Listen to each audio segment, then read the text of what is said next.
우주 채널 기적 방송국입니다. 저는 레인보우 크리스탈입니다.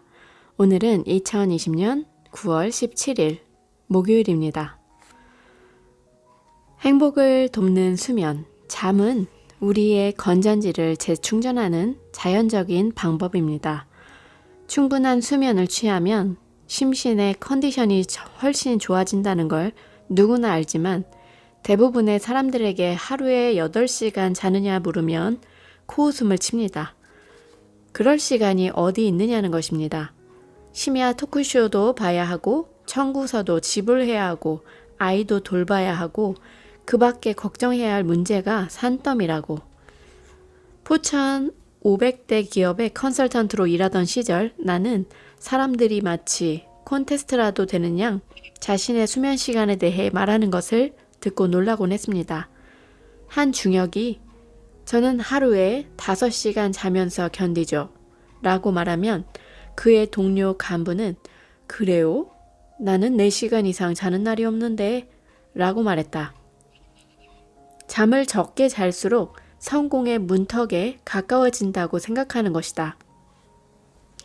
잠을 지나치게 적게 자는 건 절대 자랑거리가 아니다. 질병 통제 및 예방센터는 우리가 취하는 편안한 수면의 양과 행복 수준 사이에는 강력한 연관성이 있다고 말했다. 사이언스에 실린 2004년 12월 연구 보고서를 읽고 충격을 받은 적이 있다. 경제적 소득이나 결혼 생활 상태보다 수면의 질이 우리가 삶을 즐기는 능력에 훨씬 큰 영향을 미친다는 내용이었다. 수면이 월급이나 배우자보다 강력한 파워를 지녔다는 것을 아는 사람이 있을까? 나는 자정 전에 1시간 수면은 자정 이후에 2시간 수면과 같은 가치가 있다는 아유르베다의 지혜에 전적으로 동의한다. 나와 키가 비슷한 아유르베다 의사를 만난 적이 있다. 그는 적어도 100살은 되어 보였다. 건포도같이 쭈글쭈글한 얼굴이었지만 머리가 전혀 빠지지 않았고 환한 미소를 지녔으며 내가 본 사람 가운데 눈이 가장 빛났다. 나는 나에게 앞으로 불만족스럽거나 언짢은 기분이 들면 사흘 연속으로 10시 전에 잠자리에 들어보라고 했다. 그의 말대로 실천할 때마다 셋째 날이 되면 완전히 새로운 세상이 펼쳐지는 것을 발견한다. 나는 다시금 활력 있고 즐겁고 여유 있는 사람으로 돌아온다. 나는 이것을 10시의 천국행 기차라고 표현한다. 실제로 내가 가장 자주 실천하는 행복 습관이다. 나는 수년간 이 방법을 많은 사람들에게 권해왔다. 내게 권유받은 사람들은 진심으로 고맙다는 인사를 전해온다. 다음 한 주 동안 양질의 수면을 취하는 것을 당신의 최우선 목표로 삼아보라. 당신은 훨씬 더 행복해질 것이다. 당신의 몸에 에너지를 불어넣기 위해 가장 기본적인 것으로 돌아가라. 몸을 계속 움직이고 숨을 깊게 쉬고 충분한 휴식을 취하라. 당신이 의식적인 동작을 통해 행복 수준을 높일 수 있는 간단한 기공을 소개합니다. 바로 우주를 호흡하는 법. 다음의 동작이 간단해 보인다고 절대 우습게 여기지 마세요. 린 사범은 가장 강력한 것이 가장 간단한 것이라고 말했습니다. 이 연습은 잔잔하고 조용해 보이지만 몸 전체, 특히 폐의 막힌 상태를 열어주는데 대단히 효과적입니다. 적절한 자세로 긴장을 푸세요. 발을 어깨 넓이보다 조금 넓게 벌리고 섭니다. 무릎을 약간 굽히고 앞을 보고 미소를 지으며 편안하게 긴장을 풉니다. 척추를 곧게 펴기 위해서 턱을 약간 당기세요. 어깨에 힘을 빼고 팔꿈치를 약간 벌리고 손을 펴고 손가락을 펼칩니다. 깊게 호흡합니다. 코를 통해 천천히 깊고 부드럽게 3회 호흡합니다. 몸 전체를 사용해 호흡하고 있다고 상상하세요. 에너지가 들어와 당신의 복부에 모이는 모습을 마음속으로 그려봅니다. 숨을 내쉴 때 당신의 고통이나 질병이 연기로 바뀌어 모든 세포로부터 우주로 뿜어져 나가는 모습을 상상합니다. 조용히 문구를 말합니다. 눈을 감고 조용히 이렇게 말합니다. 나는 우주 속에 있다. 우주는 내 몸 안에 있다. 우주와 나는 함께 결합한다. 우주의 정적과 고요를 잠시 느껴봅니다. 손을 움직이세요. 숨을 들이쉬면서 손을 양쪽으로 넓게 벌립니다. 숨을 내쉬면서 천천히 손을 다시 모읍니다. 손이 서로 부딪히지 않게 합니다. 팔을 벌릴 때 양손 사이의 공간에서 확장되는 에너지를 느낍니다. 손이 서로를 향해 움직일 때 양손 사이의 공간에서 압축되는 에너지를 느껴봅니다. 이 연습을 5분에서 6분간 시행합니다. 마치고 나면 천천히 깊고 부드럽게 3회 호흡합니다. 1, 2분간 잠시 편안한 기분을 음미해 보세요. 게이의 이야기. 마법의 열쇠. 나는 태어난 순간부터 뚱뚱했다. 어린 시절 내내 그리고 성인이 되어서도 뚱뚱한 것은 저주라고 생각했다. 당연히 운명과 신과 부모님을 원망했다. 때론 내 목구멍으로 넘어가고야만 하는 유혹적인 음식들을 탓하기도 했다. 그러나 대부분의 경우 나 자신에게 책임을 돌렸다. 지칠 줄 모르는 식욕, 박약한 의지, 기름진 음식에 대한 욕구 말이다. 정말 심각해진 날이면 내 안에 구멍이 너무나 깊어 바닥이 보이지 않는 구멍이 뚫려 있다는 생각이 들었다. 뚱뚱해서 불행한 건지 불행해서 뚱뚱한 것인지 헷갈렸다. 하지만 그건 중요하지 않았다. 문제는 내가 몹시 뚱뚱하고 몹시 불행하다는 사실이었다.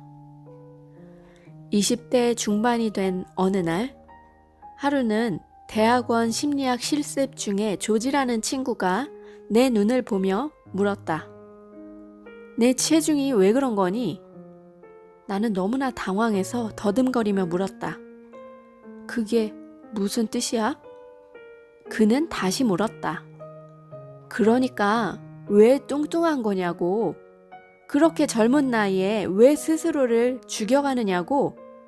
나는 큰 충격을 받았다. 가족들은 나를 여러 명의 의사에게 데려갔지만 내 체중 문제를 해결하려는 모든 시도는 허사로 돌아갔다. 조지는 이전에 누구도 하지 않았던 일을 한 것이다. 그는 내 눈을 똑바로 보면서 왜 뚱뚱한지 물었다. 나는 얼어붙은 채 그의 눈을 피하며 내분비에 문제가 있고 비만한 가족력이 있다고 어물어물 대답했다. 그는 혐오의 색채를 띤 동정의 눈빛으로 나를 보며 물었다. 그것뿐이야? 말할 게 그것뿐이란 말이야? 내가 더 대답을 못하자 그는 한숨을 쉬었다. 다행히 실습 수업이 다시 진행되기 시작했다. 그날 밤 그의 질문은 내 마음속으로 100번은 반복됐을 것이다. 하지만 대답을 찾을 수 없었다. 다음 주 내내 그의 질문을 마음속에서 지울 수가 없었다. 나는 점점 지쳐갔다. 일은 엉망이 되어갔고 아내와 끊임없이 말다툼을 했다. 그러다 쌀쌀한 어느 날 아침, 나는 밖으로 나가 한적한 시골길을 산책했다. 배가 불룩한 135kg의 거구가 오렌지색 파카에 몸을 밀어넣은 채 길을 따라 터벅터벅 육중한 발걸음을 옮기는 모습을 그려보라. 늦은 오후에 햇빛이 희미하게 남아있고 주변의 모든 게 조용하고 평화로웠다. 들리는 소리라고는 내 부츠가 살얼은 눈을 밟는 사각사각 소리뿐이었다. 그때 갑자기 발이 앞으로 쭉 미끄러지면서 넘어졌다. 쌓인 눈 밑에 숨어있던 얼음 조각을 밟았던 것이다. 뒷머리가 차가운 땅에 쿵 하고 부딪혔다. 눈앞에 별이 보이면서 엄청난 고통이 느껴졌다. 잠시 후 고통이 사라지면서 아주 이상한 경험을 했다. 갑자기 내가 동시에 두 장소에 있는 기분이 들었던 것이다. 하나의 나는 공중에서 내 몸을 내려다보고 또 다른 나는 바닥에 누워 하늘을 올려다보고 있었다. 이 기이한 두 관점에서 처음으로 나 자신을 깊이 들여다볼 수 있었다. 그때까지 늘 믿어왔던 것처럼 내 정신과 육체와 마음과 영혼이 분리되어 있는 게 아니라는 생각이 들었다. 의식 상태가 천천히 변화하는 와중에 내가 스스로를 보호하기 위해 매일 쌓아 올린 감정적 방어 기제들이 보였다. 갑자기 조지의 질문에 대한 대답이 떠올랐다. 먹는 것은 고통을 피하기 위해 내 신체가 택한 방식이었다. 나는 두려움, 슬픔, 상실감, 수치심과 같은 감정에서 스스로를 격리시키기 위해 지방으로 된 갑옷을 만들어냈던 것이다. 이 전략의 문제점은 그것이 괴로운 내적 허무감을 안겨주어서 음식에 대한 갈망을 더욱 부추긴다는 데 있었다. 한마디로 완벽한 악순환이었다. 그 자리에 누워서 긴장을 풀자 고통이 차츰 소멸되는 것이 느껴졌다. 그 순간 느껴지는 거대한 충만감은 곧 내 영혼의 속성이기도 했다. 그것은 나의 모든 부분, 정신과 몸과 감정 속으로 스며들었다. 그리고 역동적인 만족감으로 나를 가득 채웠다. 나는 이상한 감각을 느꼈다. 완전한 포만감이 느껴진 것이다. 아마도 내 삶에서 처음으로. 그것은 내가 과자와 샌드위치와 청량 음료를 통해 얻으려고 늘 추구했던 완성의 느낌이었다. 나는 가득 찬 것 그 이상에 느꼈다. 나는 강화된 느낌을 받았다. 지금까지 고통스러운 감정을 피하기 위해 스스로를 격리함으로써 내 몸의 지혜와의 연결을 잃었고 영혼을 굶주리게 했다는 사실을 깨달았다. 나는 어떤 음식으로도 만족시킬 수 없는 굶주림을 갖고 있었던 것이다. 그 순간 깜빡이며 두 눈을 뜨자 일상의 세계가 다시 눈앞에 돌아왔다. 나는 차가운 땅바닥에서 일어나 흙을 툭툭 털고 주위를 둘러보았다. 내 존재에 관한 결단을 내리고 나자 온몸이 유쾌한 콧노래를 흥얼거리는 듯했다. 나는 생각했다. 이제 내 몸의 지혜에 귀를 기울일 거야. 그리고 내면에서부터 나 자신을 기름지게 만들 거야. 새롭게 되찾은 기쁨 덕분에 나는 웃으면서 집으로 향했다. 얼음에서 넘어졌던 일은 내게 마법의 열쇠를 보여주었다. 그 열쇠란 단 한 가지 물음을 던지는 일이었다.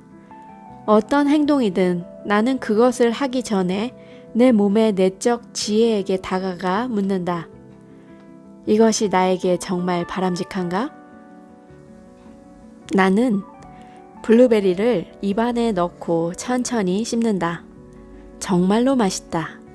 지금도 나는 입안에서 신선한 생동감이 터지는 그 순간을 기억할 수 있다. 나는 생각했다.